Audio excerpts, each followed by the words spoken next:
EasyLife.lt. Serverio versija 1.8.1.10.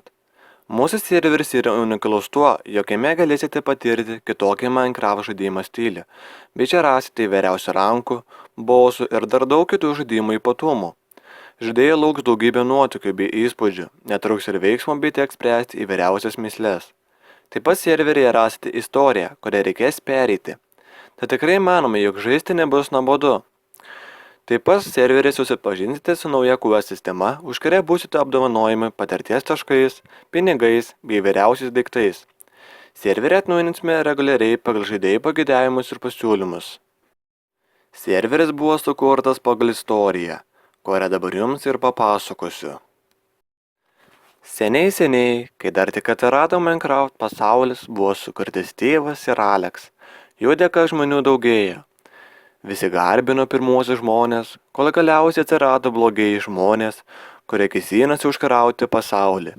Vyko tūkstantmečių karai tarp gerųjų ir blogųjų, tarp tamsos ir šviesos, tarp dangaus ir žemės. Kraujas liejosi, o žmonių šešėliai atsiskyrė nuo šeimininkų ir tapo blogio šešėliais. Kaimai buvo sunaikinti, daug žuvusiųjų, bet šešėliams to neužteko. Jiem reikėjo kai ko daugiau, kai ko didelio, jiem reikėjo visatos. Jie norėjo užvaldyti visą Minecraft pasaulį, sunaikinti visą žmoniją, kurių nualinti žmonės nusprendė susivienyti. Žmonės bandė sunaikinti pykčio šešėlius, bet šešėliai įgydavo vis kitokią formą ir galią. Tačiau buvo stipriausias, galingiausias, kuris valdė visus šešėlius. Tai buvo Shadow of Thronas.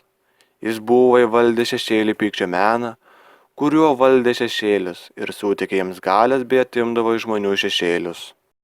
Žmonėms nepavyko nugalėti Shadow of Throno, bet legenda byloja, kad gims tas vienintelis, kuris išgelbės pasaulį. Gal tu esi tas vienintelis? Ar tau pavyks išgelbėti žmoniją? Ar tu įvaldysi gėrio meną ir nugalėsi Shadow of Throną? Ar tau pakaks jėgų ir drąsos?